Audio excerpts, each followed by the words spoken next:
Gerrit Cole is going to change everything for the Yankees. Even better than they're in position. Why? Now losing Clark Schmidt, you don't have to rush him right away. Carlos Rodon, you need to skip a start. You can skip him. Marcus Stroman, you can skip a start. You can skip him. You have now a position where you don't even have to go for a starting pitcher. You're getting one of the best pitchers in baseball back in the second half of the season, practically. So now your rotation is even better than it is. You have Luis Gil right now, arguably is the Cy Young winner in the American League right now. And you're set up really, really well. And now you sit pretty. What do you do at the trade deadline? Now, you've heard that the Yankees are going to be very aggressive. Aggressive for what? You don't need starting pitching, and I don't think you need to bring in any more starting pitching. Don't throw any prospects away. You have a ton of good prospects. You're almost, I think you're a top 10 when it comes to the prospect pool right now. Dominguez just came back. I mean, you're in a very good position for a very, very long time. I think all the Yankees need to really do is go after relief pitching. Maybe go after another closer, just in case their closer has his woes in the second half of the season, which he's had over the last couple of years. That's all I think the Yankees need to go for. You want to add another bat? You add a left-handed bat in the infield. That's where I think the Yankees need to go, but you don't have to give away top prospects. I think the Yankees are very much the favorites of coming out of the American League. I mean, if this doesn't show you against the Orioles, I don't know what does. Yeah. I mean, they're the better team. By far, they have the most depth. And with Juan Soto, and as long as Aaron Judge is 100% healthy, I mean, this lineup is as good as any lineup in baseball. Everybody is saying, Brian Cashman came out and said that he is going to be very aggressive at the trade deadline.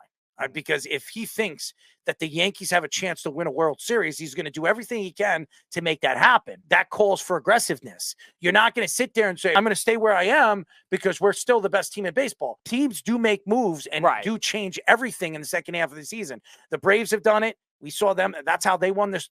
They won their World Series a couple of years ago. It happens. And offensively, when you have Juan Soto and Aaron Judge, as long as Aaron Judge is healthy, when you have these two guys in the middle of your lineup, it's going to protect your lineup. So I don't think it's going to. And I do believe, I agree with you, Fish. I think Gleyber Torres makes a lot of sense for the Yankees to move at the trade deadline. They're not going to re-sign him. So the Yankees need to get whatever they can from him. And they can add a guy, a young bat or a young pitching prospect, or maybe even a relief pitcher that they can use on this run for the playoffs. And Gleyber Torres hasn't had a really good season. If you look at his numbers, they're down. And he's expecting big bucks. He wants $200 million or over $200 million in the offseason with the power that he gives to you at the second base position. So I think it makes a lot of sense that you could see Gleyber Torres being the odd man out. Also, Anthony Rizzo. I don't think Anthony Rizzo's is the guy. I mean, obviously he's old. They need to find somebody that's going to replace him. There's a couple of first basemen that might be available at the trade deadline. I think the Yankees should look to fill in that position and put another left-handed bat at that position, a power bat at that position. So the Yankees need to figure out who fits and what fits moving forward. Because the Yankees are a piece away from really looking like the favorites to win the whole thing. I think there's an argument. It's really down to 4 teams: the Orioles, the Yankees, the Dodgers, and the Phillies. I think it's going to be going throughout the season. I think the Orioles are going to be better in the second half. They're a better second half team. Yep. I expect them to be better. Burns is not going to re-sign with the Orioles. I don't care what anybody says with new ownership. They're not paying him $300 million. They're not.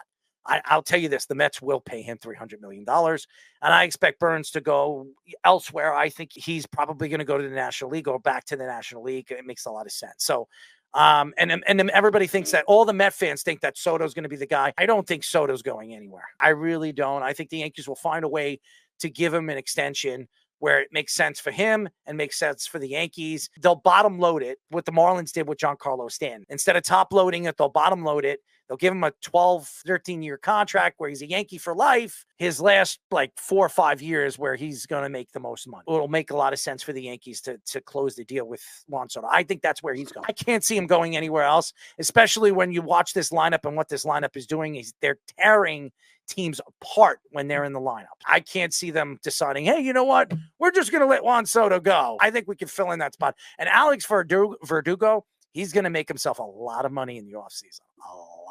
Now, if he wants to stay a Yankee, which he says he loves it there, and he loves playing for the Yankees, maybe the Yankees get a team discount for Alex Verdugo because he fits in this lineup. He's a left-handed bat. He loves it here in Yankee Stadium. So it would make sense why Alex Verdugo would want to stay. But again, you have a young guy like Jones that you're going to have to call up in the next year or two. I can't see the Yankees keeping Verdugo unless he wants to sign a 1 or 2 year deal. Right. Because Jones is going to be up in a very near future. And you have Jasson Dominguez. Unless you're going to trade Jasson Dominguez for a star pitcher, I wouldn't do that. I think Jasson Dominguez right now is the future for that organization as their center field. And he's a switch hitter. Where do you find a center fielder, a switch hitter that could throw like him and catch like him and do all the things that he could do on the field? You can't just get rid of her or decide, hey, you know what? We're going to walk away from this. The Yankees aren't a team or an organization that does stupid things like that.